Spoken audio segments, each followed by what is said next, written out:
Hello बच्चों, चलिए प्रश्न को पढ़ते हैं। एक स्वच्छ ऊर्जा स्तर आरेख खींचकर हाइड्रोजन परमाणु की लाइमन तथा बामर स्पेक्ट्रम श्रेणियां प्रदर्शित कीजिए। ये श्रेणियां किस क्षेत्र में आती हैं? चलिए सबसे पहले हम लिख लेंगे मूल अवधारणा। मूल अवधारणा जिस पर कि यह प्रश्न आधारित है, यह प्रश्न आधारित है हाइड्रोजन परमाणु की स्पेक्ट्रम श्रेणियों पर। हाइड्रोजन परमाणु की स्पेक्ट्रमी हाइड्रोजन परमाणु की स्पेक्ट्रमी श्रेणियां। बच्चों, यहां पर हमें हाइड्रोजन परमाणु की स्पेक्ट्रम श्रेणियों में केवल दो श्रेणी की बात करनी है, एक लाइमन और एक बामर। लाइमन श्रेणी, एक है लाइमन श्रेणी और एक बामर श्रेणी। ठीक है बच्चों, और इनके लिए हमें ऊर्जा स्तर आरेख खींचकर इन्हें दिखाना है। तो चलिए बच्चों इस प्रश्न का उत्तर करते हैं। बच्चों, हम जानते हैं कि हाइड्रोजन परमाणु की nवीं कक्षा में जो इलेक्ट्रॉन होता है उसकी ऊर्जा निम्न समीकरण द्वारा दी जाती है। En बराबर -13.6 बटे n का वर्ग, और ये आता है इलेक्ट्रॉन वोल्ट में। तो चलिए बच्चों पहले हम ये करेंगे कि हाइड्रोजन परमाणु के लिए विभिन्न विभिन्न ऊर्जा स्तर पहले प्राप्त कर लेते हैं।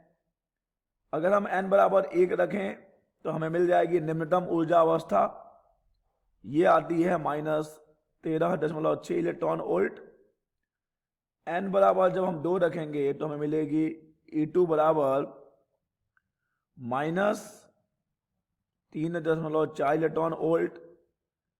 n बराबर 3 रखने पर हमें मिल जाएगा E3 बराबर -1.5 इलेक्ट्रॉन वोल्ट।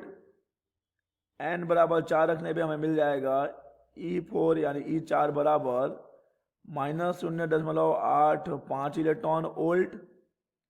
और E5 N5 रखना पड़ेगा उसके लिए। N5 यानी कि अब मिलेगा हमें E5 जो कि हमें मिलेगा -0.54 इलेक्ट्रॉन वोल्ट। अगर हम n अनंत रख देंगे तो हमें मिल जाएगा E अनंत 0।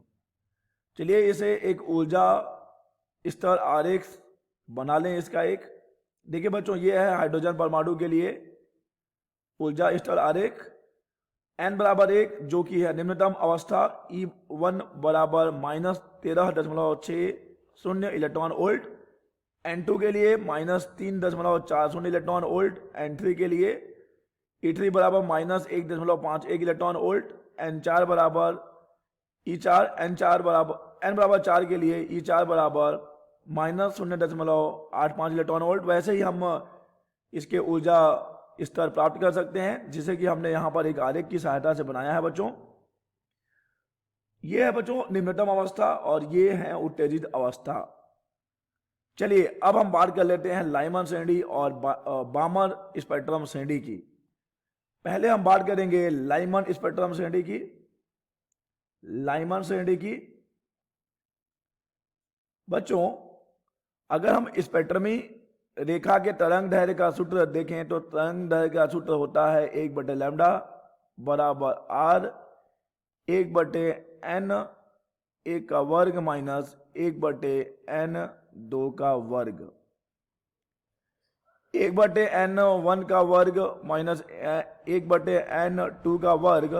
देखिए बच्चों यहां पर n1 वह ऊर्जा अवस्था है जिस पर इलेक्ट्रॉन आता है।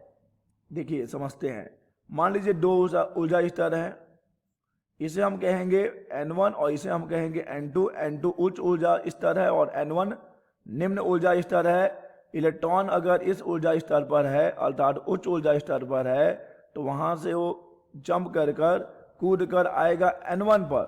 तो हमने यही कहा कि जहां से वो कूदेगा वो N2 और जहां पर कूदेगा वो N1 है। फिर वह एक फोटोन उत्सर्जित करता है, जिसके तरंग दैर्घ्य की बात हो रही है यहाँ पर, जो विकिरण उत्सर्जित करेगा उसका तरंग दैर्घ्य है ये 1/λ बराबर r रिडबर्ग नियतांक है, 1/N1 का वर्ग माइनस 1/N2 का वर्ग। तो हमने समझ लिया कि N1 क्या है और N2 क्या है। चलिए बच्चों अब हम बात कर लें लाइमन में। ठीक है बच्चों, लाइमन श्रेणी में कब क्या होगा, जब इलेक्ट्रॉन उच्च ऊर्जा स्तर से पहले ऊर्जा स्तर पर कूदता है। कहने का तात्पर्य है बच्चों कि जब इलेक्ट्रॉन उच्च ऊर्जा स्तर से पहले ऊर्जा स्तर, मतलब वो दूसरे से पहले पे आ सकता है।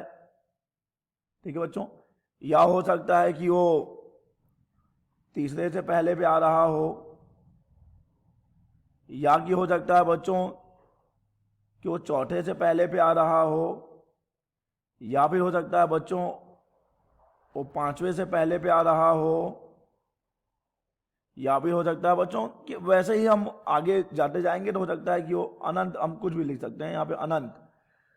देखिए लाइमन श्रेणी में जो स्पटमी रेखाएं होती हैं वे कब और किस स्थिति में बनेंगी, जब इलेक्ट्रॉन उच्च ऊर्जा स्तर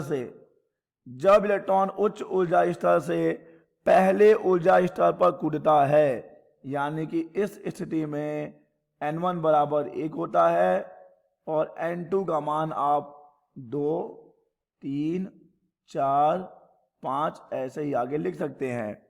तब इसके लिए सूत्र हो जाएगा 1/λ बराबर कैपिटल R 1/1 का स्क्वायर, N1 का मान तो एक ही रहेगा, माइनस N2 का मान बच्चों हम 2, 3, 4, 5 रख सकते हैं। ठीक है बच्चों, तो यह है लाइमन श्रेणी। और लाइमन श्रेणी देखिए किस क्षेत्र में आता है, लाइमन श्रेणी आता है पराबैंगनी क्षेत्र में। पराबैंगनी क्षेत्र, लाइमन श्रेणी आएगा पराबैंगनी क्षेत्र में, अल्ट्रा वायलेट। चलिए बच्चों अब हम बात करेंगे बामर श्रेणी की। देखिए बामर श्रेणी कब होगा, बामर श्रेणी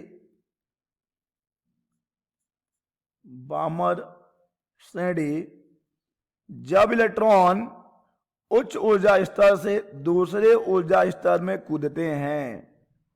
यानी कि यहां पर N1 का मान है बच्चों 2 और N2 का मान 3, 4, 5, 6, 7 ऐसे आगे बढ़ सकते हैं। तो बच्चों बामर श्रेणी कब होगी, जब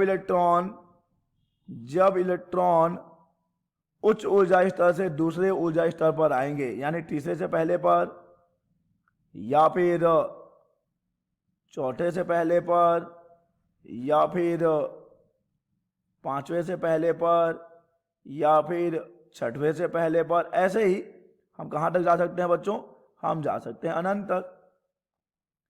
तो ये जो श्रेणी बनती है बच्चों, इस श्रेणी को हम कहते हैं बामर श्रेणी।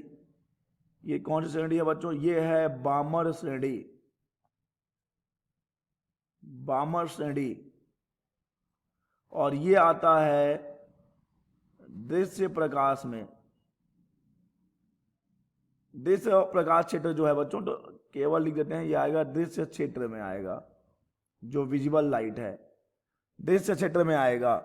और इसके लिए सूत्र क्या हो जाएगा, इसके लिए सूत्र हो जाएगा 1/λ बराबर कैपिटल R 1/2 का वर्ग, क्योंकि आना तो दूसरे पर ही है, माइनस 1/n का वर्ग।